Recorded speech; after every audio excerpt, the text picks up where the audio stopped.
Hi, I'm Richard Felix, and I'm going to take you on a tour of some of the most haunted parts of Devonshire. I'm going to tell you stories of murders, suicides, black dogs, wish hounds, yeth hounds, pixies, and of course ghosts. I cannot believe this. There is a real grave here at the crossroads. And when people go into that room, and a lot of rooms are identical, that one particular room they all say it's a fireplace. There's something people that drink about the fireplace. Of course, that's another reason why I believe that, to a certain extent, this is a very, very haunted graveyard. I have never come across what's down here under the well house.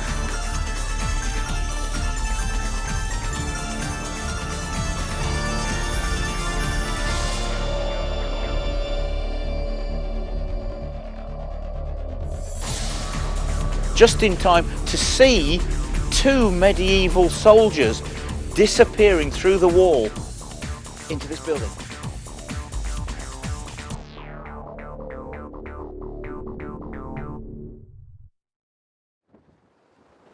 Hi, I'm Richard Felix, and I'm going to take you on a tour of some of the most haunted parts of Devonshire.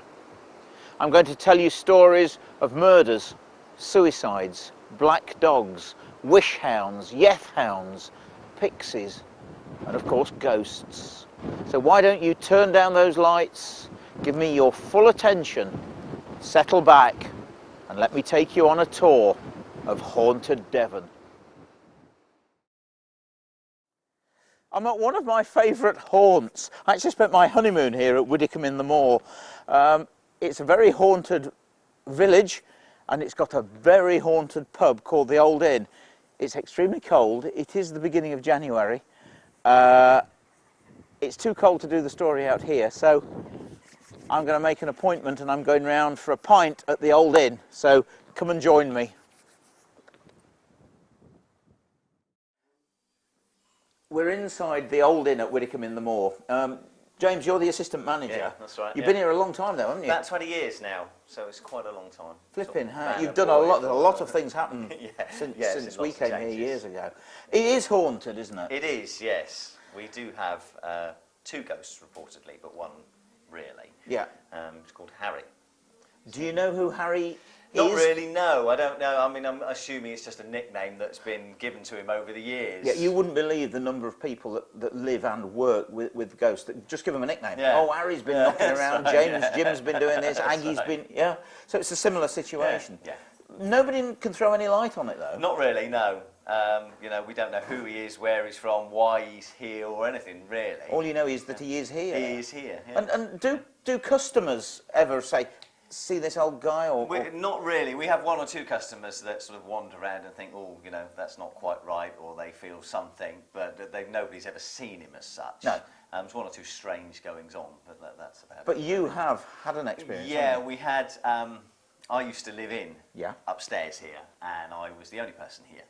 And my chef came in the morning and said, had I had a drink or two the night before? And I was like, no, why? We used to keep a big ball of string in the kitchen. That we used to tie the meat joints up with, and he said, come and have a look. And it had been woven in and out, all the kitchen equipment, the whole ball of string, and it wasn't cut or tied in a knot anywhere, but the whole lot had gone right the way round and through the kitchen. So that was quite interesting. Oh, just a bit. Now, obviously you went into it to see if anybody had been prattling about. Yeah, the whole place is obviously alarmed and that sort of thing, so it couldn't just been anybody wandering in. But I'd asked all the staff, I'd asked the bosses, had you been in? No, you're trying to wind me up. Yeah. No. And why would anybody go to that? I presume it caused quite a bit of time.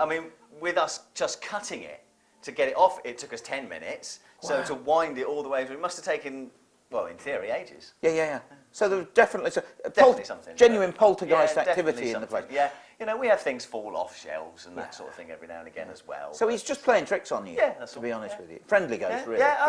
He's never caused any bother. What about Mary J's baby or ghost? Well, there is reportedly a baby that cries upstairs. in one of the bedrooms. Yeah. Now, reportedly, it is Mary J's baby, but quite how, I don't know. Because she was pregnant and reputedly killed herself. Exactly, so she never actually had the baby, so what that's all about, I don't know. And I don't. It's a bit of legend. It's the fact that the most famous ghost to do with the area is often branded as that's who the ghost is. And I think, you know, if it really was Mary J or Mary J's baby or something, she's quite a busy ghost, because I think she's around here quite a lot. But then again, let's be quite honest with you, any self-respecting ghost or anybody would make a beeline for this place. Well, you know, come on. It sounds like a very good idea. Folks, if you're going to come down to Widdicombe in the Moor and you're around here, you have to come here to this pub. It is fabulous. We have a good time. Yeah, James, you're a gentleman. Thank you very much indeed. Anytime at all. Thank you. Cheers. Thank you.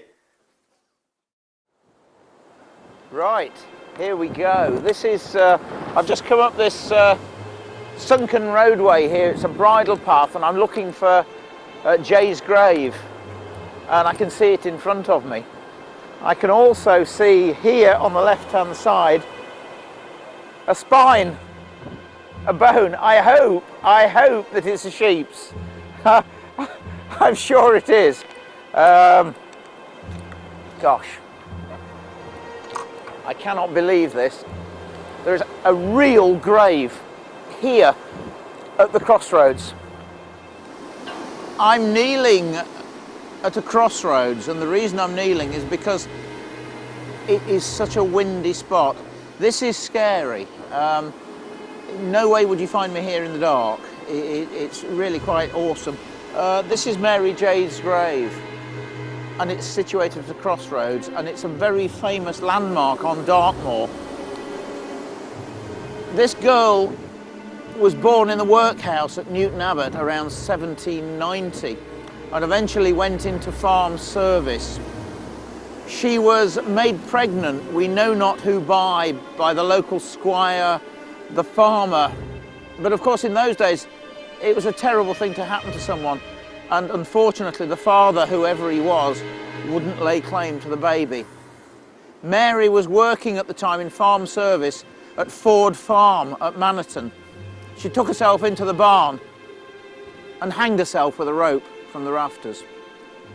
In those days, in the 1800s, self-murder, as it was called, meant that you were destined for hell. People in those days were terrified of the church, and I genuinely believe this is one of the reasons why there are ghosts to this day. The church ruled by fear. So if you committed a crime, then you were destined to go to hell, especially if you were a Protestant. And unfortunately, Mary knew that by taking her own life that she would not get through the pearly gates into heaven, and that she would be destined to burn in hellfire. Now, given those circumstances, what would you do? Would you choose to go up there and try it on knowing you wouldn't get in, go straight to hell, or linger, stay here? And that's what they did. And because of that, suicides were not allowed to be buried in the parish church, were not allowed to be buried in consecrated ground, and were always brought to a crossroads, just like this one, and buried at the crossroads, usually with a stake through their heart, because the people in those days knew the situation and realized that their souls and their spirits would never rest. But if they buried them at the crossroads, when their spirits rose from the grave, they would be confused and not know which way to go and not bother anyone. But to make doubly sure here, they buried her at this crossroads, which is also the crossroads of the 4 parishes round here. So not one of the parishes or the parish churches would have been responsible. And poor Mary, of course, is still here, and I believe that her soul, that her spirit, still lingers to this day. People don't stay around here. People drive another way rather than going past this grave. And there have been reports of a figure, a bent over figure, standing here, and then as the people go by, the figure stands upright and then vanishes. In the 1860s, a road worker across the road was digging and found bones. Originally they thought that they were the bones of one of the Dartmoor ponies, But on examination, they found that they were the bones, the skeleton of a young lady. And they ordered the bones to be reburied here, in this real, genuine grave of a suicide, here at the crossroads, overlooked by Hound Tor. And apparently, no matter what time of the year it is, whenever anyone visits this grave, there is always fresh flowers at the grave. I didn't know whether I'd find any or whether I'd even find the grave, but it's here and there's wreaths on it. There's even a poppy on it and a cross and money on top. But just to make sure, I brought some fresh flowers here for Mary J. to place on her grave, in the vain hope that she should at least understand and know we judge ourselves. And I'm telling you now, you can go from this place. Don't be afraid. Leave this place and go, as I'm going to do now, because I really, really don't like it here.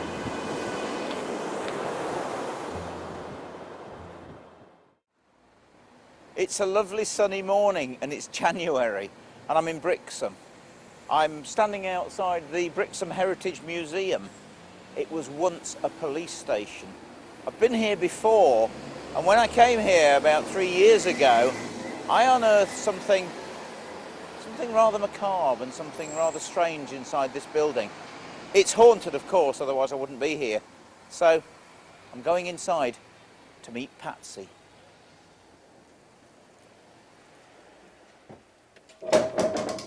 Do come in. Welcome. I'm actually in Brixham Heritage Museum, but actually we're in prison, aren't we, Patsy? Yes, this is a genuine cell, a genuine police cell. You are or were the administrator here of the museum, but this was a police station originally, is that right? Yes, it was opened about 1902 as a police station. Yeah. Any deaths? Not that I can honestly say yes, but I have a feeling that there was one, but nothing that I know of is documented. No. But certainly no executions or anything. It wasn't that sort of, it was just a police station. Yes, that's right. Yeah, I see. Obviously the people that were to be executed would be taken to the county town, which of course was Exeter, I would think, in those days. Yes, they came here and were held and then taken to the assizes and then afterwards, whatever. Yeah. But it is haunted, isn't it? Two of our members say yes. Right. Two of our very sane members say yes. Oh, wow. Mm-hmm. And what sort of things happen here? Well, there's a smell, a nice smell of, I haven't smelled it, of tobacco, cherry something tobacco. Yes. That actually the curator has smelt along the corridor at the back. Mm-hmm. One member saw a figure in the doorway of the Maritime Gallery. Mm-hmm. I think she saw him twice. Right. And one of our volunteers saw a figure coming from the theatre next door, coming through the wall this way and then disappearing. And he was the only one in the museum, and it was locked at the time. I presume he thought that it was a member of public. Yes, he did. That you'd come in and, excuse me, it's time to go, sort of. That's right. Because that's what people do normally.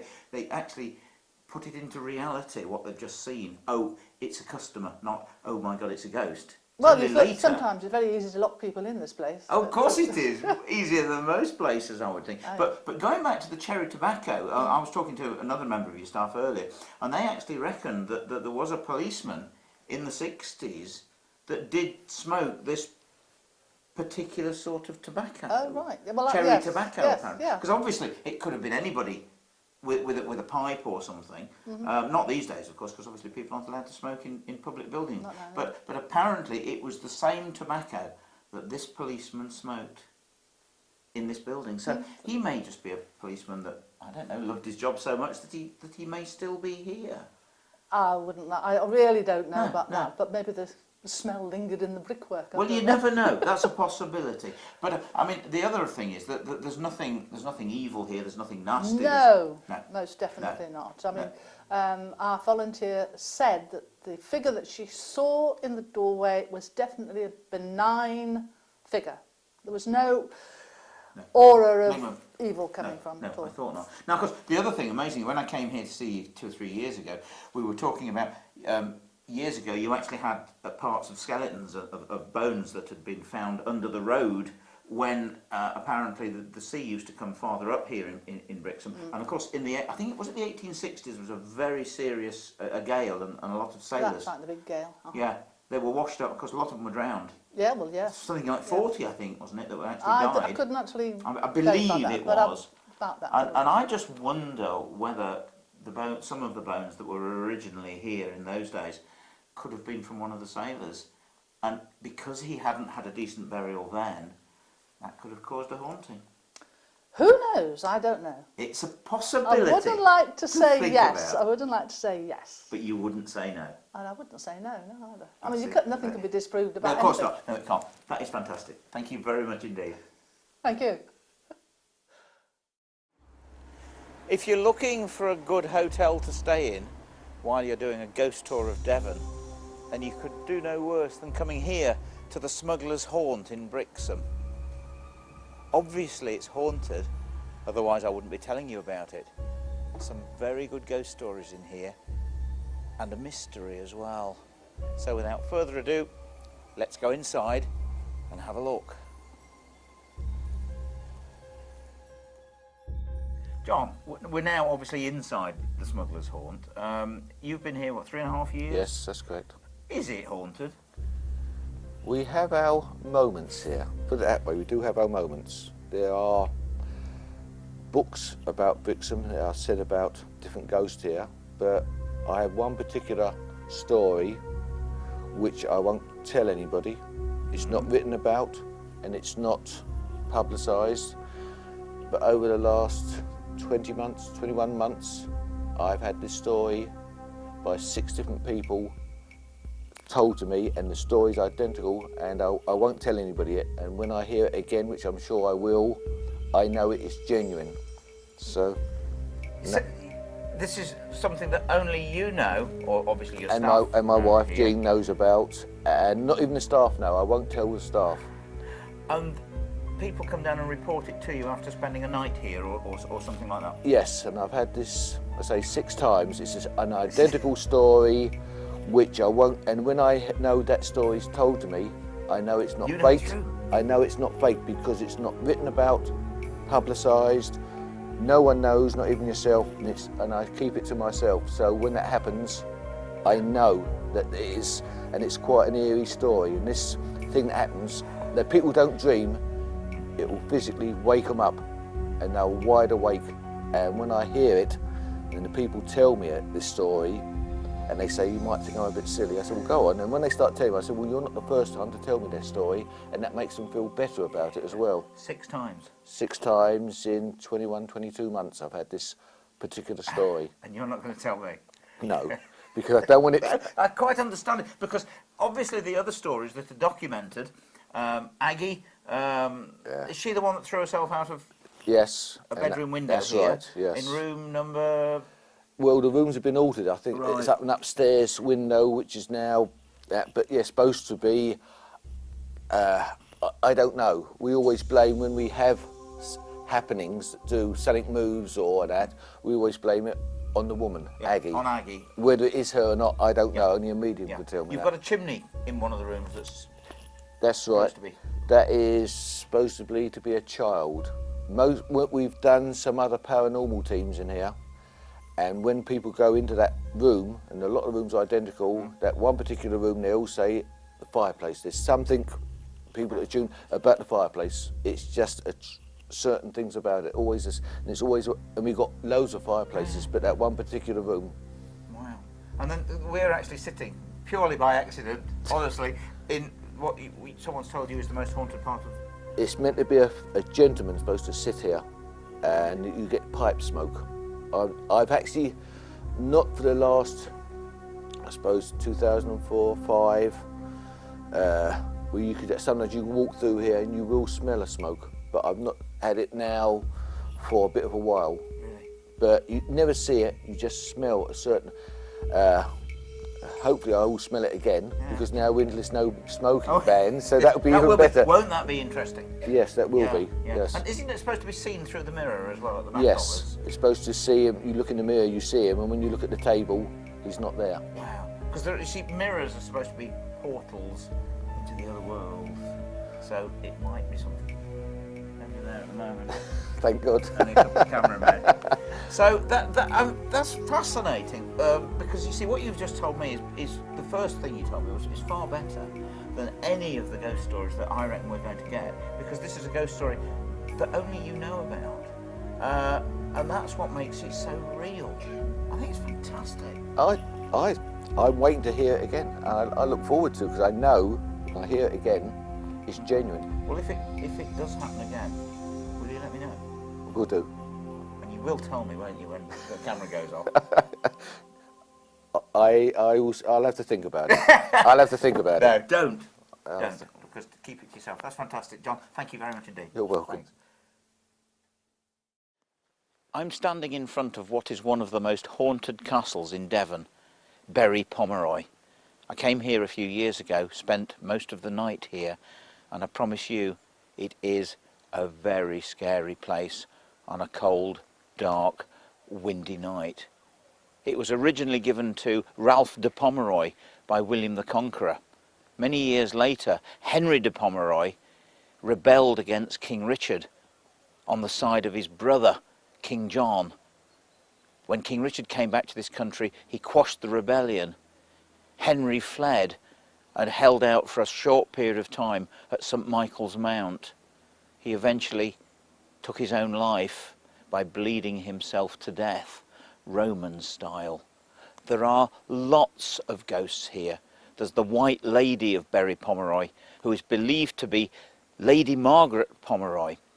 She was the sister of Lady Eleanor, and Lady Eleanor was terribly, terribly jealous of Margaret, and she kept her prisoner in a tower for 19 years until she eventually died. How she managed to exist for 19 years, no one knows. But even to this day, the old crumbled tower is still called Lady Margaret's Tower. And of course, it's haunted. Many years ago, a gentleman with his spaniel walking towards Lady Margaret's Tower, and all of a sudden the dog stopped. All its hackles went up, and it would go no farther. He even picked the dog up, baby style, cradled it in his arms and kept walking towards the tower. But it screamed, it shouted, and eventually jumped out of his arms and ran out of the castle. It had seen something that obviously he couldn't see. The battlements are very haunted. Apparently, Lady Margaret lures people up onto the battlements, and people have been known to fall over. There are also 2 knights up there. When the castle was under siege and they couldn't get out, they knew that there was no hope for them. They knew they'd be executed. They dressed in their finest armour, took the horses onto the top of the battlements, blindfolded the horses and rode them over the battlements to a terrible death. And apparently their ghosts are still here to this very day. The reason we've not gone into the castle is because there are so many reports of film crews not being able to film. Once a BBC TV crew were here, and after 3 days of malfunctioning equipment, they had to give up and go to another castle. So to be quite honest with you, if you're looking for an exciting, interesting, haunted castle in Devon, this is the place for you. I've visited an awful lot of churchyards and churches in my time, many of them haunted, but I must be honest with you, I don't think I've ever been in quite such a scary place as this. This is the ruins of Holy Trinity Church, Buckfast Lee. It's scary.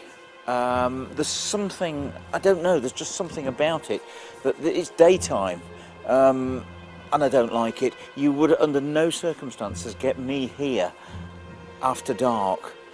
The place is an unfortunate church, to say the least. It was struck by lightning in 1848, set on fire in Victorian times, and then in 1992 arsonists destroyed the church and left it as you see it now. There's something, I don't know, there's just something about it. It has an atmosphere all of its own, and a legend and a story like nothing on earth. Squire Richard Cable, who lived through the vast part of the 1600s, was reputedly an evil man, a local rake. He terrorised the local women, locked them away in his mansion house, raped them, and God knows what else. When he eventually died on the 5th of July 1677, they say that the wished hounds came baying and howling round his house. Those are larger-than-life black dogs that here in Devon hunt in packs across Dartmoor, and they came to take away his soul. Usually, apparently, wished hounds, or yeth hounds as they're also called in Devon, seem to be going about the county looking for the souls of unbaptised children to take them to purgatory. But here, for some reason, we don't know why, they came for Squire Cable. The people were so frightened of the squire that they buried him in the strangest tomb that you'll ever see. And I've just found that tomb, which is just out that door. So I'm going to take you to have a look at it.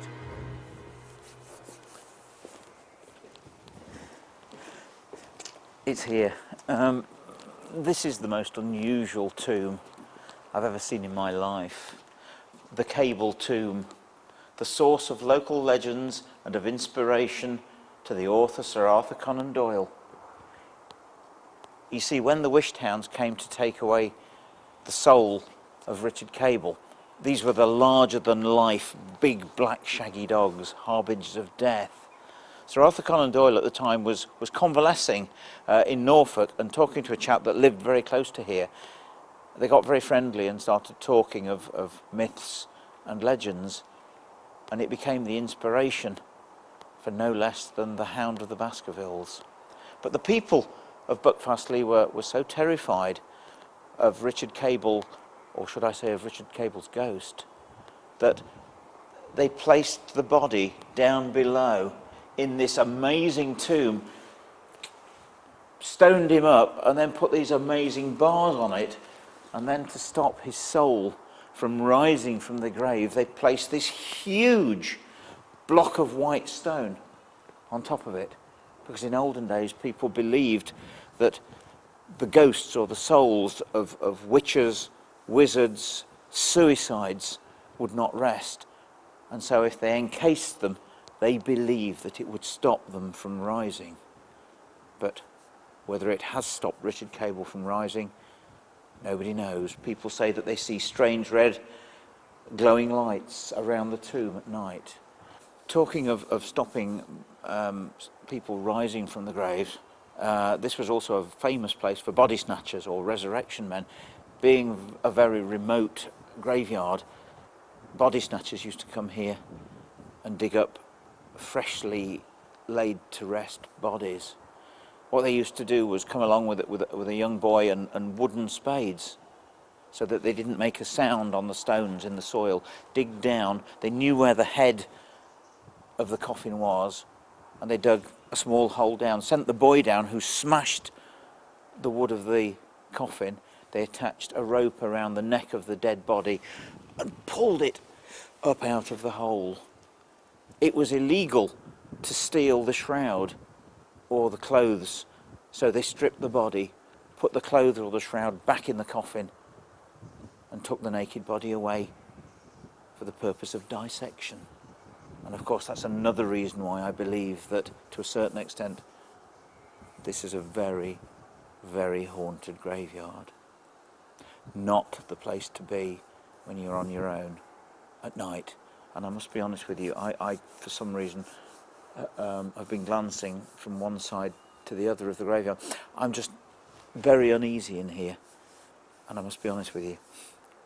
can't wait to leave. I think I'm probably standing in the most historic part of Exeter, and behind me the most amazing building, the Royal Clarence Hotel. This building was originally the townhouse of no less than Sir Walter Raleigh, and it's haunted. It has a strange ghost, a coughing and choking ghost that still haunts the bedrooms. While Sir Walter Raleigh was living here, there was a Dutch sea captain, obviously in Holland, who had a terrible disagreement with one of his friends, and unfortunately this friend died before they'd made up the argument. Now, for some reason, the soul of his dead friend laid heavily on him, and actually laid so heavy that it affected his left shoulder to such an extent that he couldn't get rid of the soul of this person. Anyway, he heard about this man living in Exeter, Sir Walter, who breathed smoke out of his mouth. He thought he must have been a wizard or something, and he came over here to England, to Exeter, and made an appointment to see Sir Walter.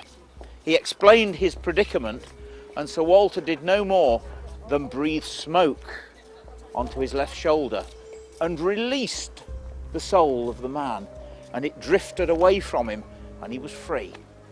But unfortunately, the Royal Clarence isn't free, because the soul or the spirit of that Dutchman is still to this day in the building and still haunts one of the rooms, I don't know which one. People are woken in the middle of the night to hear someone in the room coughing and choking and spluttering. Obviously the Dutchman who was choked by Sir Walter Raleigh's tobacco smoke. But this is the most amazingly historic building. Anyone special and famous stayed here. Nelson stayed here when he was given the freedom of Exeter. The Duchess of Clarence, hence the name, who of course was the wife of Sailor Bill, King William IV, who of course was stationed up the road at Devonport. She used to stay here. And in the time of George V and Queen Mary, they actually allowed them to call it the Royal Clarence, after her, after the Duchess of Clarence. It really is the most awesome building, and if you're coming to this amazing city of Exeter, for whatever reason, a history walk or tour or a ghost walk, and you need somewhere famous, you need somewhere special to stay, then I suggest you stay at the Royal Clarence and you ask for the haunted bedroom. I'm now underneath the Royal Clarence Hotel in the cellars. This part of the building is actually known as the Well House, and just round the corner here is an ancient well. Exeter, of course, is a Roman town, and I'm actually standing on the Roman level, and up here the Norman level, and guess what? This cellar's haunted. In the early 1900s, a gentleman called Richard Batstone was, I presume, out having a drink with his mates, and they had a wager that he daren't stay the night in the cellar underneath the Wells house. Well, they bet him £half a crown, and he said, no way, I couldn't possibly, won't do it for that, but I'll do it for 2 half-crowns. So it was arranged. He was going to spend the night here, and he came down here with one of his friends, and he said to his friend, all very well, great idea, but no way am I staying down here alone. What I suggest is that you come along, lock me in, and then a little bit later come back, let me out, and I'll give you one of the 2 half-crowns. Agreed. They locked him in, up went his mate, and Richard stayed here. But unfortunately, his friend, I presume, had such a good night that he forgot to come back and let Richard out. Until the following morning, when the drink had worn off, and his friend remembered, and he thought, oh my goodness, I've left Richard down below. He came down to find him, opened the door and came in, and sitting in the corner over there, just behind the well, was a little wizened old man, long grey hair, shrivelled face, and fists tightly clenched. He came over to him and he opened up his hand, and clenched in the hand were the 2 half-crowns. They carried him upstairs, and when they got to the top, Richard expired. he died. Something awful must have happened to him down here in the cellar. And we think that we know what frightened Richard so much, because there is something quite amazing on the other side of this cellar, bricked up in the wall over here, just this way. In all my travels around the country looking for ghosts and the paranormal, I have never come across what's down here under the well house. What was once bricked up here in the wall in this alcove is a human skeleton. Intact skull. I mean, oh my goodness me. Now, why is it here? Various stories. People were sometimes bricked up behind the walls. People, certainly during the time of the plague, rather than burying them in unconsecrated ground in a plague pit, might have buried their loved ones in the house. Or, of course, the other story, suicides were not allowed to be buried in consecrated ground. And, of course, the city burial ground was just across the road from here. They wouldn't allow them to be buried there. Perhaps they bricked them up and buried them here.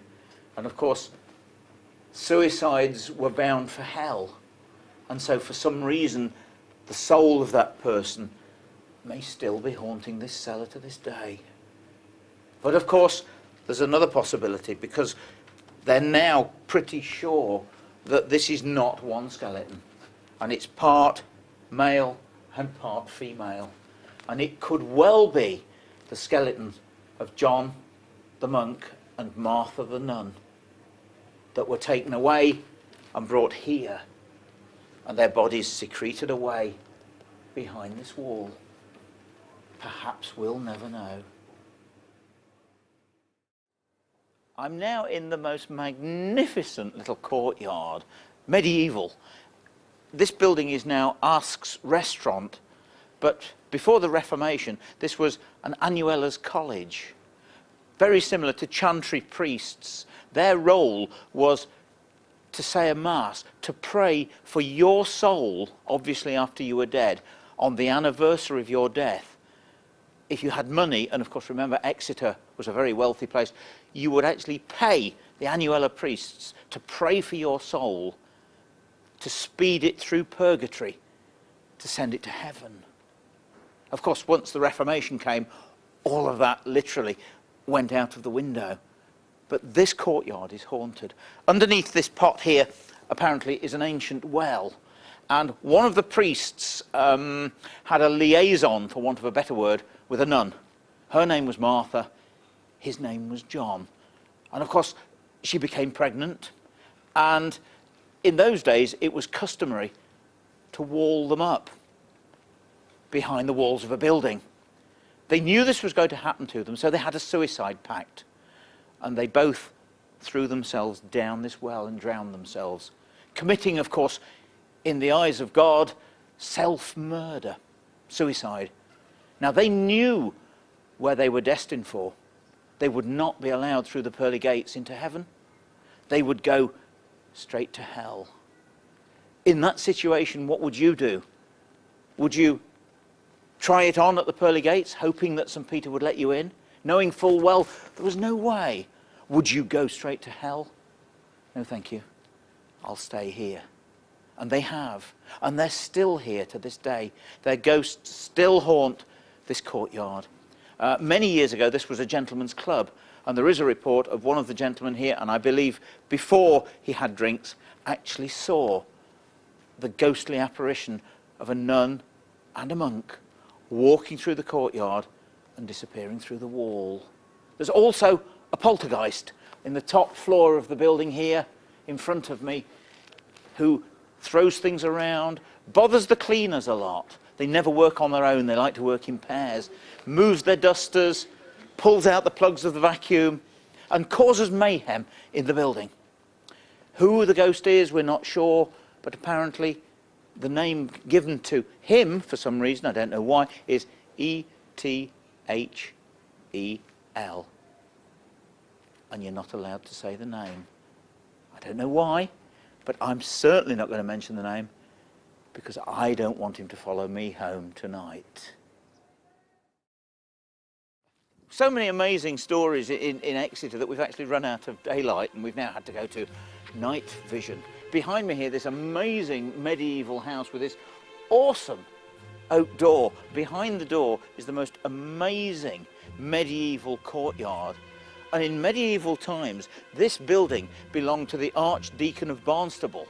But in later times, in the 1930s, it was split into two, number 10 and number 11. And this was the home of the Bishop of Crediton. His niece was staying here with him. And one day, coming home, I presume, from shopping, opened the door, went in, and a loud scream came from the courtyard. And the bishop's wife came scurrying out to see what had happened, just in time to see two medieval soldiers disappearing through the wall into this building. They both saw the soldiers. Now, the amazing thing is that in the olden days, in medieval times, this part of the building would most definitely have been the guard room for the soldiers who protected the Archdeacon. And it's pretty obvious that they're still here. But the amazing thing is this wonderful sandstone, red sandstone. The redder the sandstone, the more iron oxide there is in it, and of course the silica in it, and all of these properties are used in recording purposes. Is it a possibility that they both saw a replay, a recording of those two soldiers going through the wall into their guard room? I'm driving, obviously, on a road in the middle of Dartmoor. This is the Morton Hampstead to Princetown road. It's called Carter's Road, named after the contractor that built it after the turnpikes came in. There are many haunted roads up and down the British Isles, but this one here in Devon is as haunted, I think, as you'll get.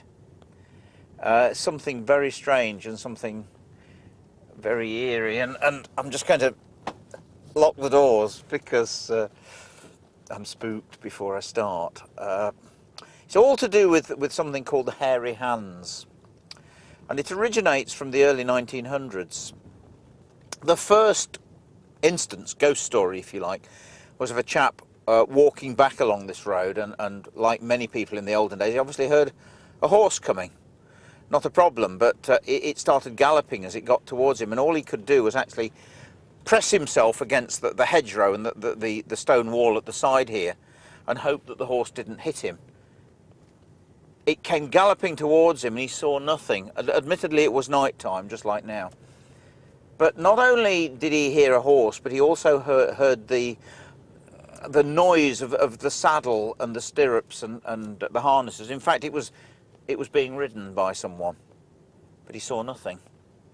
It didn't hit him, it didn't touch him, it didn't brush past him. It just went by, but there was nobody there. And he hadn't been drinking. In the 1920s, there was a spate of accidents along this part of the road, mainly to do with motorcycles and fatalities. A chap was killed on a motorbike. Nobody knew why. The motorbike didn't seem to crash into anything. Then another accident took place. The rider was killed, but the passenger, the pillion, survived and actually said that they saw a pair of large hands grasp the front of the motorbike, the handlebars, and wrestle with it. They were big and they were hairy hands, which caused the accident and the death. The pillion passenger never actually got over it. It happened again a third time. This time it was a Dr. Helby, who was the doctor at Dartmoor prison, and basically he was going to Postbridge to do a post-mortem for another accident, not on the same road, and he'd got the deputy governor's 2 children with him in the sidecar. He was killed as well. The 2 children were thrown out but not injured, and they say, both of them said, that they saw a pair of big hairy hands grasped the handlebars. Drivers, people have reported seeing hands on their windscreens, and God forbid that I should actually see something now. The doors are locked, it's not bad, but you hear these stories and you think, oh yeah, you know, myths and legends, but could it be true? Oh gosh, nobody really knows. A charabanc in the 1930s, a bus, left the road and crashed into a ditch. Nobody was hurt, and again, the driver of the bus reported seeing two hairy hands on his windscreen. Years later, some people staying very, very close on the moors near the road, about a quarter of a mile off the road, in a caravan. And one night the lady was she was asleep in the top bunk, and her husband was in the bottom bunk, and for some reason, she knows not why, something woke her, and she had a little window, a little slit of a window, and she said she got this awful sense, this feeling that there was something outside the caravan that wanted to hurt them, that wanted to harm them. And the next thing she saw, oh, by the way, I forgot to tell you, yes, the window was slightly open, and she saw a hand creeping up the window. Hairy, big, and two of the fingers started to come in through the window. She was wearing a crucifix, so am I, thank goodness. And she clutched the crucifix, said a prayer, and it started to slide back down the window and disappeared. She closed the window, woke her husband, who, of course, usual story, told her that she was dreaming. But was she? We'll never know. But it's a frightening story, to say the least. The thing is, what is it? Disembodied hands. You hear of disembodied legs, disembodied heads, but not very often hands. I don't know quite what it is about Devon. It's a beautiful county.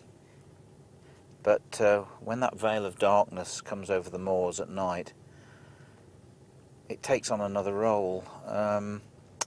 These elementals, the elements, earth, fire, water, wind, I don't know, is it something to do with these strange creatures, these beings that have never actually been part of this earth, that for some reason take refuge on the moors and sometimes cross over onto the roads?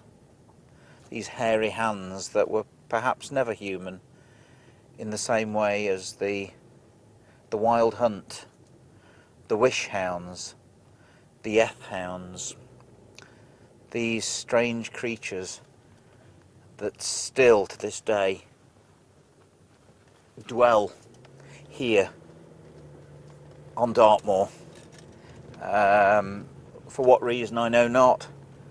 Possibly there to terrify people like me. The door's locked. I think perhaps if I speed up a bit, whatever might be following me, I might just be able to outrun.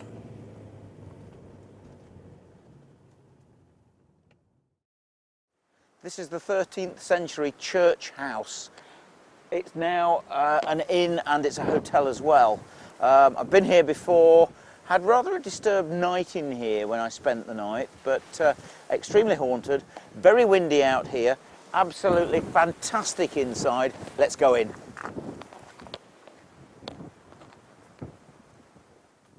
I'm sitting in the old church house, hotel and inn. It's very close to Ipplepen. This goes back to the 14th century. Just look at this ingle nook.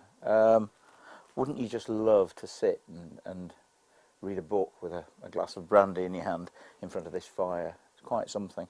Very, very haunted, of course. But when Sir Arthur Conan Doyle met Fletcher Robinson, who was an old friend, they were convalescing in Cromer in Norfolk, and they got talking about black dogs. And of course, Norfolk is famous for black shuck. These are harbingers of death, big black shaggy dogs. And Fletcher Robinson, living of course in Devon, and them having a big history of black dogs, Conan Doyle was inspired, to say the least, and he actually came down here and stayed for quite a few weeks with Fletcher Robinson, learning about the Yeth hounds and the wish hounds of Devon, to such an extent that Conan Doyle decided to write a book, of course, about big black dogs. The chap that picked him up from the station and took him round for quite a few weeks, the coachman, was a guy called Henry Baskerville. And of course, the book became known as The Hound of the Baskervilles. This place is extremely haunted, like all the places that we've visited in Devon. There's a monk that wanders around the place, because remember, this was called the old church house, and the people building the church, which is across the way, actually lived in this building while they were building it. So there's this brown-robed figure that they believe to be a monk that's been seen in various places, and Darren, one of the guys that runs the place here, actually saw the figure. He was standing at the bar, his glasses on the end of his nose, and he sort of looked up and saw this figure in brown with a hood standing at the bar. He went to serve him, and then it just disappeared. Bedrooms are haunted. Bedroom 1's haunted. Bedroom 12 is haunted. One chap wrote them a letter after staying here, saying that he woke up in the middle of the night to see a figure standing looking out of the window, pointing towards the church, but nobody knows why. A lot of the timbers in the place are from old ships, wrecked galleons, and they reckon that if you stare long and hard enough at one of the panels in the other room, that you can see the face of the captain of one of those wrecked ships staring out at you from the woodwork. So, pretty good pub, pretty good inn, fantastic hotel, very haunted. In 1086, William the Conqueror granted land here at Oakhampton to Baldwin de Brion. He was a Norman, and obviously he'd come over here with King William and was granted land to keep the Saxons under control. They built a fort here. They held on to the land until the 12th century, when the Courtenay family took it over. They were a famous aristocratic family. Henry VIII had Henry Courtenay beheaded and took over the land, and the castle fell into disrepair and has now become the romantic ghostly ruin that you see behind me. It's haunted by yet another black dog. Harbingers of death. They're seen all over the British Isles, but they've given different names. In the Isle of Man, they're known as the Morther Dew. In Lancashire, they're known as Skriker and Trash. In Yorkshire, Padfoot. And in East Anglia, they're known as Black Shuck. But here in Devon, they're known as Yeth hounds and wish hounds. But strangely enough, they seem to hunt in packs here in Dartmoor. They're something to do with the old Norse legends, because most of the places where black dogs are seen were once Viking settlements. They used to tell sagas, stories of larger-than-life figures, and I think this is probably where they come from. Oh, so they're myths and legends. They're harbingers of death. If you see one, within a few weeks, you or a member of your family will be dead. So yes, only myths and legends. But only 2 years ago, I was doing a talk in Skegness, and a lady came up to me and told me that her husband used to work at an early warning centre on the York Moors, and he used to drive back to Whitby on his scooter.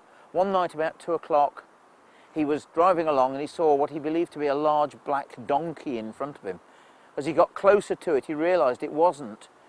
It was a dog, a large dog with shaggy fur, red staring eyes and pointed ears. He pulled out and drove off. It frightened him to death. As soon as he got home, he woke the wife to tell her of his fears.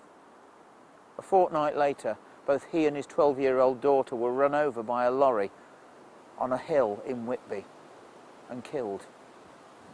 So much for the myths and legends of England. This is reality. This is fact. So does the black dog of Oakhampton Castle also exist? I'm not hanging round long enough to find out. And to complete my haunted tour of Devon, I'm staying at the White Hart Hotel in Oakhampton. It's got 3 ghosts in it, so an apt place to finish, and I'm staying the night here.